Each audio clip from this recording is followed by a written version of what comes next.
Hello and welcome, ladies and gentlemen. My name is Juggernaut, and today I want to talk to you about multiplayer games and skill-based matchmaking. Now, multiplayer in general isn't something that I record very often for this channel, and, well, it isn't something that I play very much of, period. I don't enjoy many multiplayer games. The game in the background, by the way, is one such game, and it's a very useful example for something I'm going to be talking about. It is World of Tanks. But let's start from the beginning. So, I watched a video a couple of days ago, might have been like a week and a half or something, from a content creator on YouTube called Northern Lion. He is, well, relatively extremely popular. I mean, not to some record-breaking levels, but I'm pretty sure most people in the gaming industry have at least... not really just in the industry, but, you know, most people in the gaming community, let's say, have at the very least heard of him. And he, in his typical sort of joking manner on a live stream, said something that really made me think and dive into the subject a little bit more. He said that the more he plays of a particular multiplayer game, for example, I think he brought up chess as an example, the better he gets at the game. But with skill-based matchmaking, which is pretty much the norm nowadays, there's very, very few games that don't use skill-based matchmaking, that means that his opponents get better as well. And by extension, he has to keep getting better in order to keep winning and enjoying the game. If not, he either goes down, which feels like he's failed and losing, or he stays on the same 50% level, and it just isn't enjoyable anymore. It becomes very difficult, intense, sweaty, you need to focus all the time, you can't just jump on and relax and not really think about what you're doing too much because everything is skill-based, and everything you do now will have consequences seemingly forever, right? Because, you know, if your rating drops now, then the next time you play the game, you're gonna have to pick up the slack, and even if it doesn't really necessarily matter all that much, there is this sort of mental pressure bearing down on you and saying, oi, you have to do better, you have to focus every single time, and there's no other mode of playing. Now, for chess, this isn't necessarily the case because you don't have to play games that are ranked, right? You can play unranked games and they won't count towards your rating, and it's fine and well. Chess actually... specifically chess.com has a system where they appease sort of pretty much any and all forms of chess that you want to play, as long as it's legal and you're not cheating, right? But it is the case for pretty much every other game, almost. Battle Royales, your competitive shooters like Counter-Strike and Valorant, and even Fortnite has a similar system, and all of these games implement some form of a skill-based matchmaking system, and I think we need more games that don't use skill-based matchmaking. And I'll drink to that, apparently. No, I apologize. So, here's the thing.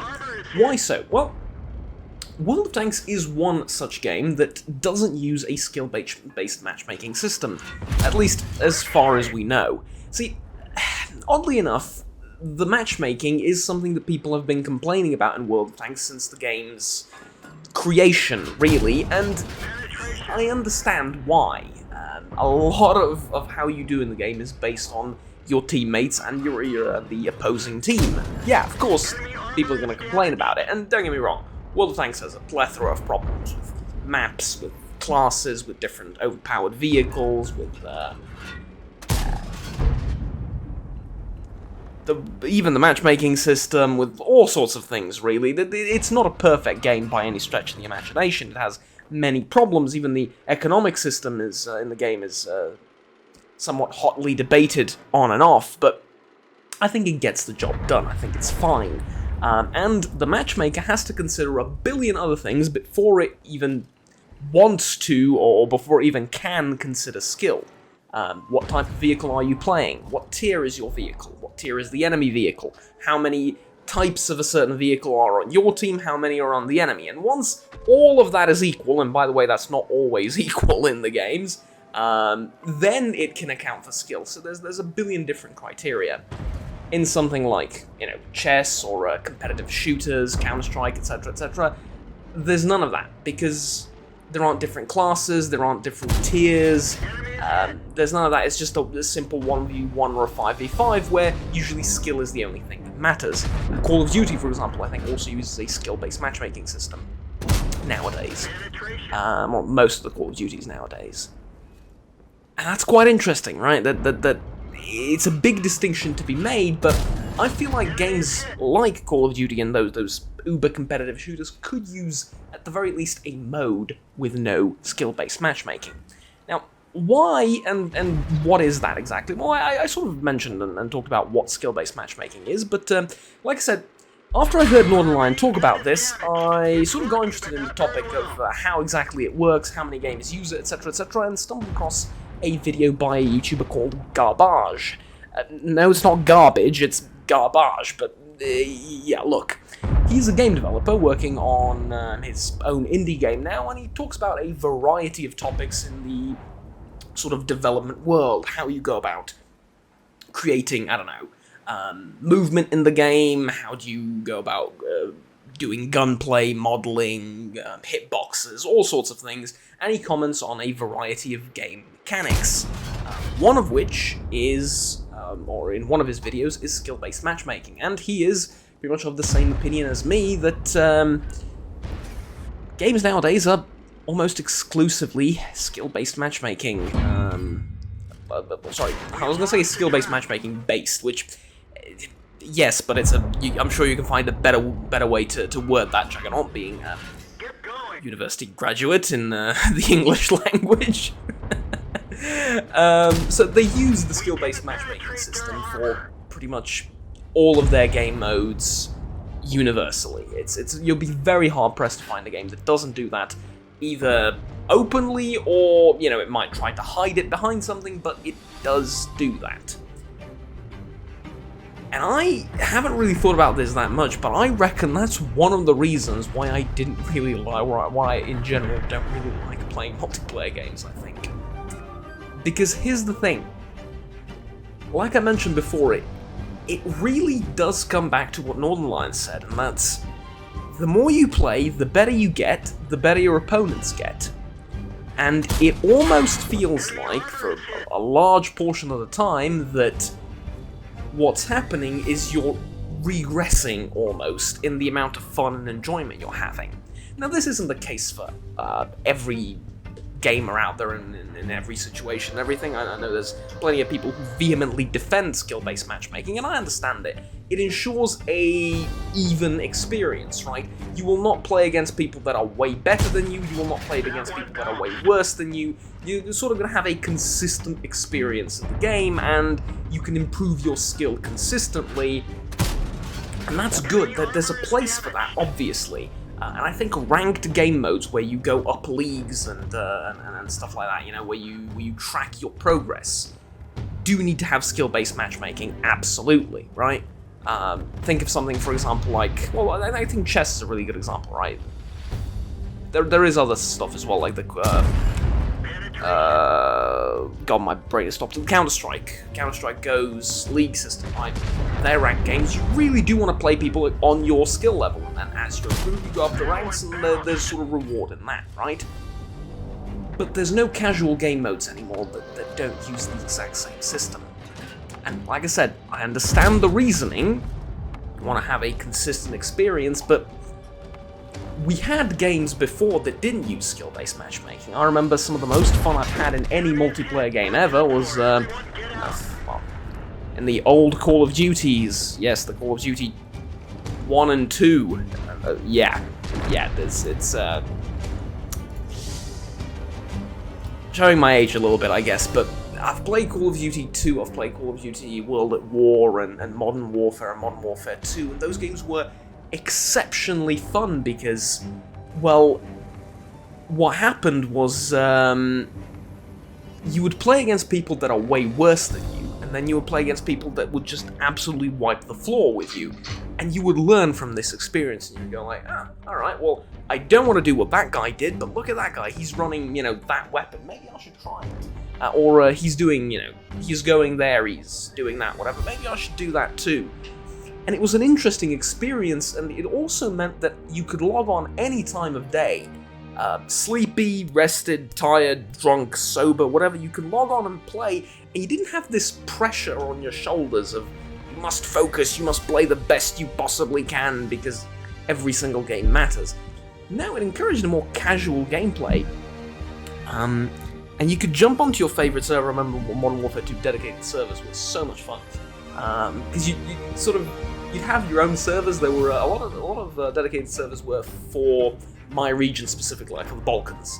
And it's the same language group. You'd find sort of the same people on these servers. God, if anyone remembers, that there was a group of servers for Call of Duty games, like several Call of Duty games called Balkan Wars, and you would go there and you'd find sort of the similar people, across games even. It was really fun.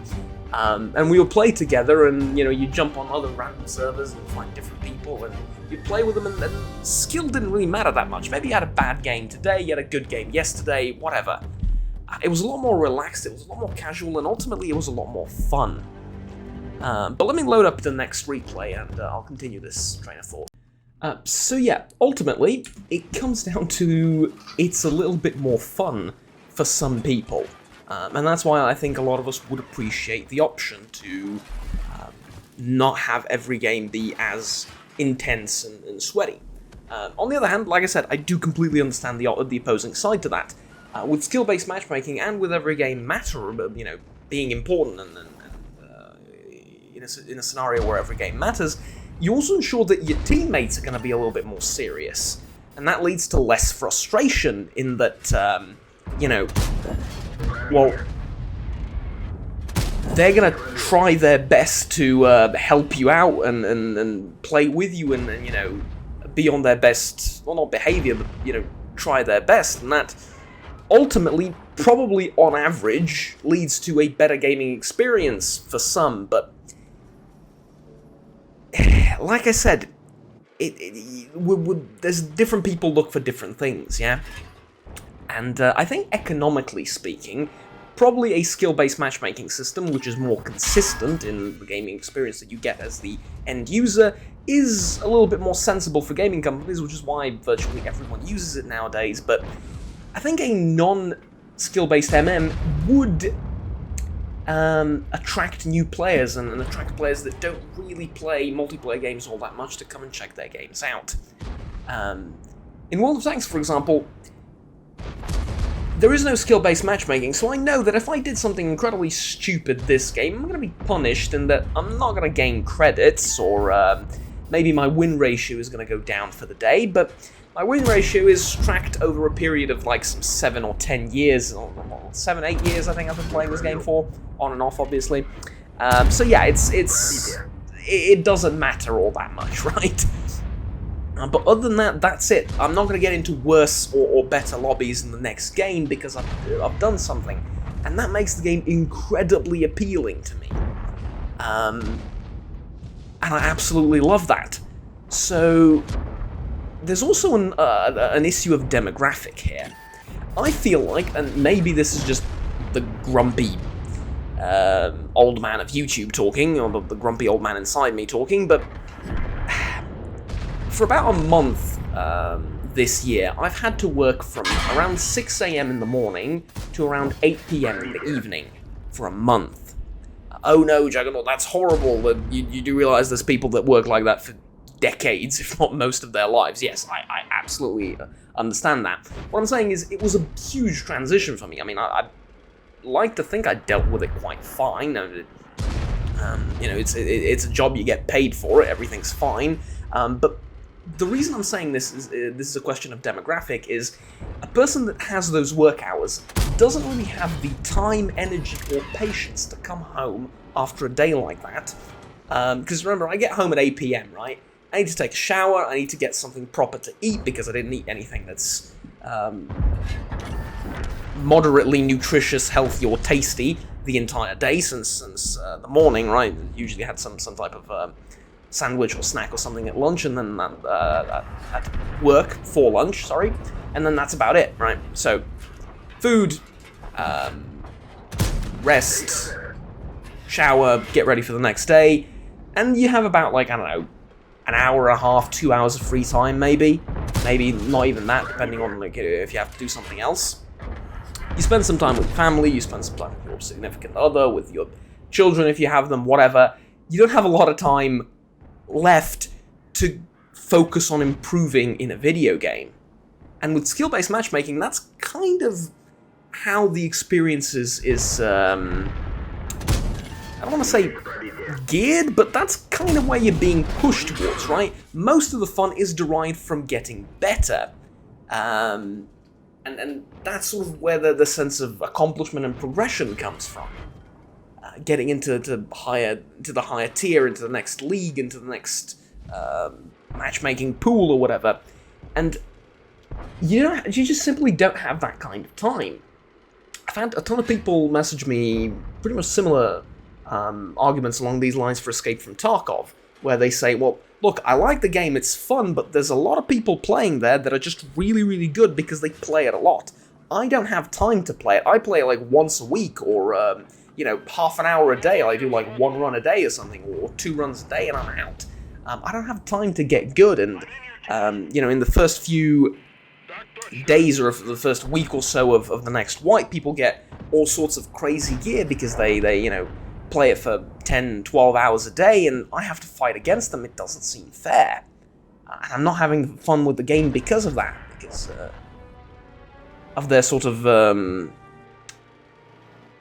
dedication being counterintuitive to, or not degrading, but their dedication to the game sort of ruining your experience because you have to fight them.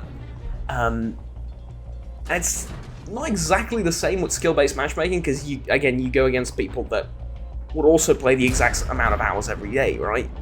But the problem is, you don't have time to improve, you don't have time to get better at the game, to learn new things, so you kind of feel like you're stagnating all the time. There's just you're sort of there. With non-skill-based matchmaking, you don't worry as much about doing the best you can in the next game. You have a lot more fun, and learning happens sort of as you get beat by better players, or as you just sort of gain more experience, but because of the fact that progression and getting the higher league and getting more points isn't the focus, you don't feel as stressed, you don't feel as compelled to learn and to get better, because what happens when you don't have the time to get better at the game, and you keep losing, or you keep stagnating, which is arguably even worse in some ways, you don't want to play anymore. And that happens in one game, happens in the next game, and, a couple of years from then, you're like, you know what, I don't really like multiplayer games, I'm gonna go and play Civ 5 or Civ 6 or something along those lines.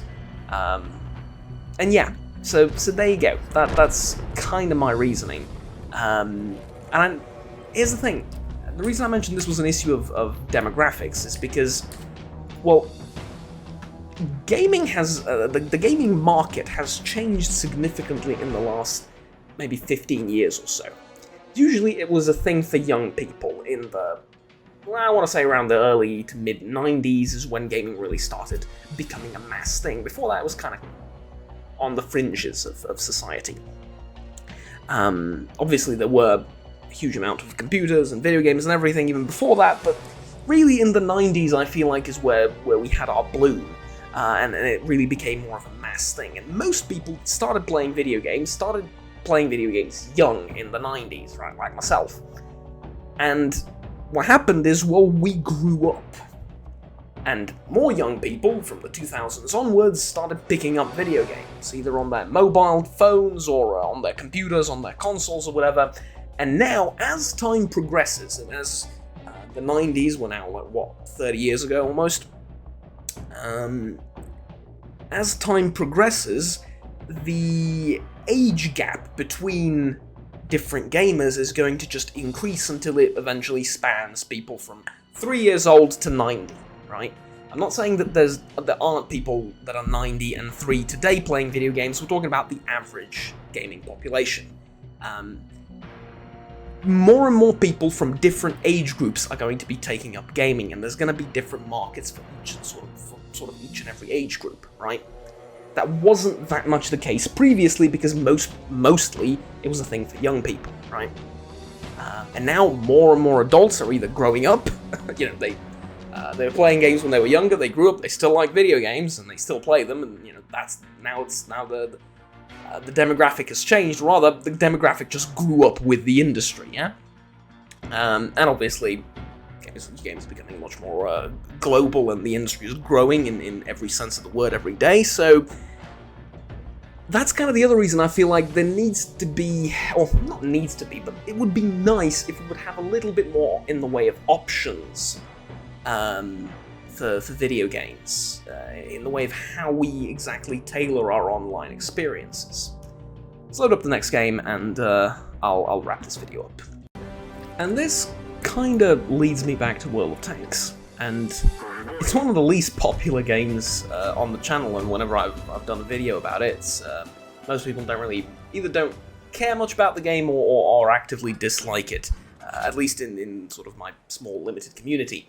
And I completely understand that. Look, it's kind of a niche game, and it has plenty of problems, and most of us that play it feel compelled to continue to play it due to the amount of money we've spent on it. I say that's not necessarily the case. The game is actually really fun sometimes. That was a terrible shot. First few shots in this game, pretty terrible. I've played this today, so I remember. And like I said, it has plenty of problems, but the one thing the game doesn't have is a kind of stress factor where I really care much about how I'm doing today, in the whole grand scheme of things. Because here's the thing, I might have like a 30% win ratio today. I know that tomorrow it's going to be 60 or 70. That's just how it works. It's 15 versus 15, there's very little I can do to change the majority of games, especially as an average player, right? There's very, very little you can do to change the outcome of the game to make it win or lose, because most games nowadays end rather quickly and end rather decisively in the game. And rather decisively, period, sorry, I'm stumbling over my words. But yeah, here's the thing, like, that's fine. Sure, it pisses you off sometimes, but you don't have the sort of stress, the external pressure bearing down on you to improve, to, buy new tanks, buy more premium time, buy whatever. There's none of that. It's all sort of, whatever. It's you're there to have fun, and I've just hit that Progetto for a third of his health, and that felt really, really good. And I'm going to hit this, actually, no, I'm not going to hit this tank. Soon I'm going to hit another tank for like half its health, and it's going to feel really awesome. And then I'm going to go load into the next game and maybe lose very quickly. And the third game is going to be like, I don't know, good or bad or great, and it doesn't matter. And I'm going to progress by either my mark of excellence, which is something I'm trying to do with most of my tanks, or I'm going to progress by unlocking more vehicles, or, I don't know, something along those lines, right? You sort of determine your own progressions, sort of, in this game. You can play for a variety of things. You can play for win ratio, you can play for nothing, just for yourself, you can play for credits, you can play for unlocking more tanks. There's no really set one way to progress and one criteria of progression. You sort of set it up for yourself, and nobody cares. And that's what I feel like a lot of games lack nowadays. Because I'm thinking back to the old multiplayer games that I really liked, a la Call of Duty, Modern Warfare, and Modern Warfare 2. It was kind of similar because with the lack of skill-based matchmaking, it wasn't about me getting better at the game and learning the maps and getting a higher kill-to-death ratio. I mean, certainly there were people that were playing for those reasons, of course, but it wasn't necessarily just about that. It wasn't about the kill-to-death ratio exclusively. You could play just to prestige, right? To get to max-level prestige. You could play to unlock all the guns and perks and everything. You can play to win most of the games, to get some kill streaks, to, I don't know, whatever. I know for a lot of the games I played to the beat of music, which was, I would put on some really hip-hop / pop trashy soundtrack with a fun beat, and I would play like that. And would it hinder me in the game because I couldn't hear footsteps? Absolutely. Did I care? Not really. It was incredibly fun. You know what I mean? Like, because these weren't ranked games. This was just casual fun. And yeah, if I sometimes someone snuck up behind me because I had music blasting through my speakers instead of his footsteps, I was fine. I didn't care. Like, I'd respawn and try and go get him, and it was fun. And that's about it. Nowadays, with skill-based matchmaking, it's you feel punished every time you try and take things less seriously. Even if you're not being actually physically punished in the game, right? So, because what's the worst that happens? Your ranking goes down. Oh no, you can get it back tomorrow, right? Like, it doesn't really matter, but it's not the severity of the punishment, it's sort of how you feel about the punishment. And maybe this is just me, so please tell me down in the comments below if you disagree and you think that, you know, it's silly, but to me, just the thought of losing like that, and the thought that you're losing points and you're regressing and yet you're playing the game, kind of makes me feel like I'm wasting my time, and that I really that I'm really doing something wrong. You know, that makes me feel bad for taking things a little bit more casually, not so seriously, and relaxing a little bit. And that's not really great, especially when you come home and all you want to do is precisely that. So yeah, that's why I think we should use skill-based matchmaking a little bit less, or at least have options for both skill-based and non-skill-based matchmaking in the most multiplayer video games of today. Yeah, that's about it. Thank you very much for watching, ladies and gentlemen. Like, try again. It's been a while since I mucked up the outro. Like and subscribe down below if you enjoyed the video, and we'll stay tuned with the rest of the content that I produce on the channel. Currently running a very, very lengthy Escape from Pripyat Stalker Anomaly series, and it's been a ton of fun to record. Probably my favourite series on the channel thus far, that and Mass Effect. But yeah, that's going to be about it from me. I look forward to hearing from you in the comments. Tell me if you agree, disagree with me, if you have your own thoughts, something I missed. But yeah, this is just, I guess, my one piece on the whole issue. Well, not really the issue, the whole debate, I suppose, that's been going on. And I've seen a couple of people make videos on this topic semi-recently, so I thought I'd chime in and present my findings after a little bit of digging, I suppose. Alright, that's it. Thank you very much for watching once again. Have fun, take care, and see you next time. Bye-bye.